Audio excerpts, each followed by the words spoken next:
It was night. 8 men were sitting together in an empty room of a small house. The only pieces of furniture were a simple wooden table and 8 chairs. The only light came from a lamp on the table. One of the men was reading a book. He held the book close to the lamp so that he could see the words on the pages. There was a 9th man in the room. He owned the house. He was lying on the table beneath a white sheet. The 9th man was dead. It was quiet in the house. Outside there were the sounds of birds and insects in the trees around the house. Visitors from the city always noticed these strange cries and calls. But the men in the room took no notice of these sounds. They heard them every day.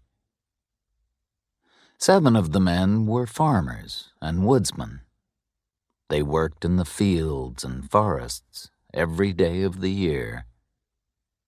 The skin on their faces had been burned by the sun and the wind. They were wearing hats with broad brims. The man with the book did not look like the others. He was not wearing a broad-brimmed hat. His face was smooth, intelligent, and handsome. He looked like an educated, important man. He was a coroner. All of the men were here this evening to do an important job. An inquest was taking place in the room. The men had come to look at the dead body on the table. They had to answer this question: how did this man die? The coroner was reading a diary. It belonged to the dead man. The coroner and the 7 men were waiting for a witness to attend the dead man's inquest. Suddenly, they heard the sound of a horse galloping on the road. Someone was riding quickly toward the house. The horse stopped outside, the door opened, and a young man came in. "I'm late. I'm sorry," he said. "We've been waiting for you," said the coroner. "We must finish this job tonight. Hugh Morgan must be buried tomorrow morning. Where have you been?" "I went to the telegraph office and sent a telegram," said the young man. "I've written a report about Hugh Morgan's death. The report will be in the San Francisco newspapers tomorrow. I'm a reporter. I write stories for the newspapers." "You're not here to tell us a newspaper story," said the coroner. "You're here to tell us what happened to Mr. Morgan. You must tell the truth. You must swear that you'll do this." "Yes, I'll tell you the truth," said the young man. "But you might not believe me." "That isn't a good beginning," said the coroner. "Is your newspaper report different from the story that you're going to tell us?" For a moment, the young man had an angry expression on his face. "I've come here to tell you what really happened," he said. "I promise that I'll tell you the truth. Everything that I say to you will be true. You can read what I wrote for the newspaper. These are the true facts. This is what I saw and heard and did. The report isn't fiction." "Let's begin," said the coroner. The men took off their hats. The young man lifted his right hand and began to speak slowly and clearly. "I swear before God, I will tell the truth, the whole truth, and nothing but the truth," he said. "What is your name?" asked the coroner. "William Harker." "Age?" 27. "Did you know the dead man, Hugh Morgan?" "Yes, I did." "Were you with him when he died?" "I was near him." "Tell us what happened," said the coroner. "Why were you with Mr. Morgan, and what did you see?" "I was visiting him," said Harker. "Morgan and I were good friends. I live in San Francisco, but I often came here to stay with Morgan. We hunted birds and animals in the forest, and we caught fish in the rivers. Morgan and I went hunting and fishing together many times." "Tell us what happened on the day that Mr. Morgan died," said the coroner. "We left this house at sunrise," said Harker. "We wanted to hunt quails. We took Morgan's dog with us, and we both carried shotguns. Morgan told me there's a field of wild oats over the hill. There are many good large quails there. They'll be good to eat. So we went to the field. But we found something bigger than quails." "What do you mean?" asked the coroner. "Did you find an animal?" "Yes." "Well, no," said Harker. "I don't know what kind of animal it was, but I saw the oats moving in the field. Something was coming toward us. I couldn't see the animal, but I guessed that it was big. Morgan didn't say anything. He lifted his gun and aimed it at the oats." Harker stopped speaking and looked toward the window. "Please continue, Mr. Harker," said the coroner. "What happened next?"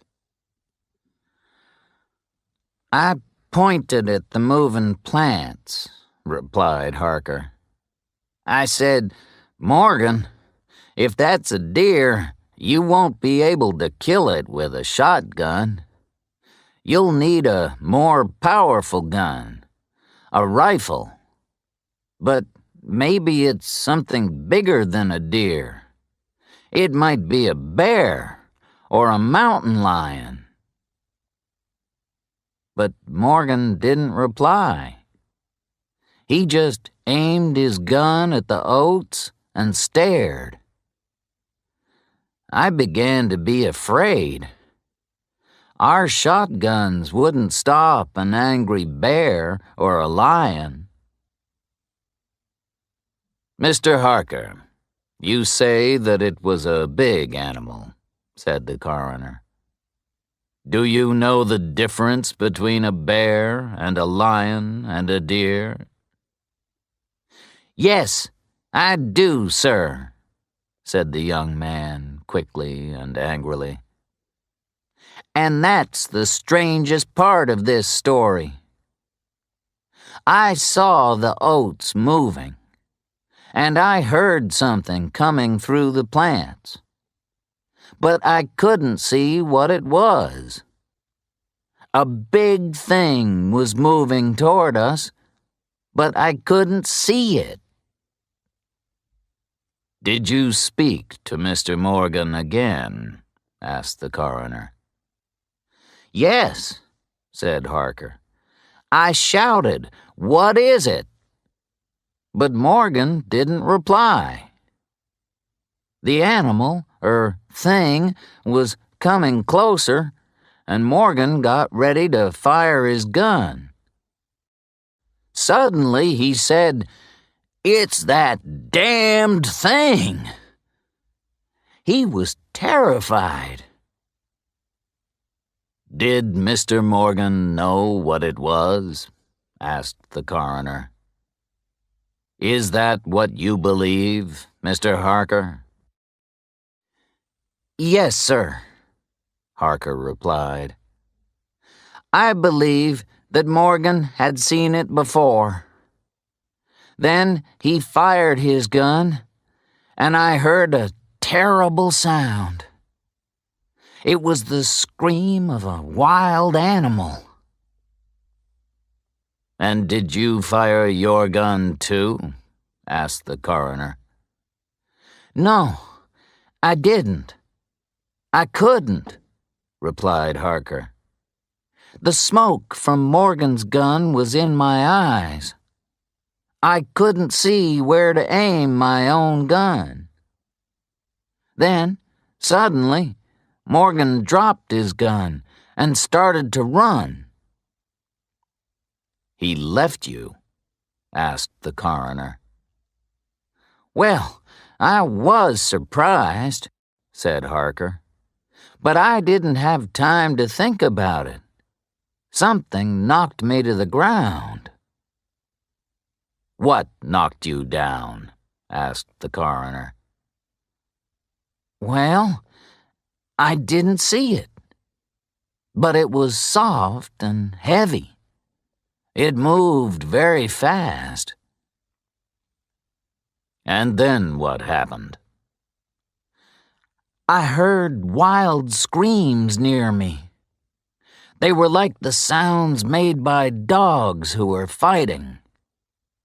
Then I saw that Morgan was fighting. He was on the ground. He was fighting for his life." "Fighting what?" asked the coroner. I don't know," said the young man. "I couldn't see anything, or anyone. But Morgan was on the ground, and there was a strange movement in the air around him. I don't know how to describe it. It seemed as if the fight was happening underwater. Sometimes I couldn't see one of Morgan's hands. Sometimes his head disappeared. Then his whole body moved again." "And did you try to help Mr. Morgan?" asked the coroner. "Of course I did. I ran toward him. But I found him like this." Harker pointed to the dead body on the table. "And where was the animal?" asked the coroner. "I don't know. I only saw the oats moving again. They moved as if there was wind blowing across them. The thing, whatever it was, went into the woods. My friend was dead. I came into town to get a police officer." "Very well," said the coroner. "We'll examine the body." He lifted the white sheet off Morgan's body. Then he removed a handkerchief that was tied around the dead man's head. The handkerchief kept Morgan's mouth closed. The other men looked closely. One of them held the lamp high. Its light shone on the body of the dead man. Hugh Morgan's throat had been torn open. There were many terrible, deep injuries all over his body. His clothes were soaked with blood. "Gentlemen, you've heard Mr. Harker's story," said the coroner. "You've seen Mr. Morgan's body. What shall we write on the death certificate? Did a wild animal kill Mr. Morgan, or was he murdered? We must decide." The 7 men went out of the room and spoke together quietly for 2 or 3 minutes. William Harker turned toward the coroner. "I see that you have Morgan's diary, sir," he said. "Have you read it? Does it tell us anything important?" "I've read it quickly," said the coroner. "No, it doesn't tell us anything about the cause of Mr. Morgan's death." The 7 men came back into the room. One of them stood in front of the coroner and spoke. "We believe that Hugh Morgan was killed by a mountain lion," he said. "Thank you, gentlemen," said the coroner. "Everyone can leave now. Mr. Morgan will be buried in the morning. I'll send for an undertaker." That was the end of the inquest. But it was not quite the end of the story. William Harker was a writer. He wanted to read Hugh Morgan's diary and write a story about his friend's death. He stayed in the town after Morgan was buried. A few days later, Morgan's property and belongings were sold. William Harker bought the diary. Hugh Morgan had been a lonely man who had written all his thoughts in his diary. But he had not always written days and dates in the diary, and some of the pages in the book were torn. Other pages were missing. This is what Morgan had written before his death. "My dog is behaving strangely. He barks and turns around again and again. He looks at something that isn't there. He runs after something that he can't see. This has happened several times. 2 September. Tonight, I was looking at the stars in the sky above the hill. Then, something strange happened. Someone or something moved between me and the stars. The stars suddenly looked like a pool when you drop a stone in the water.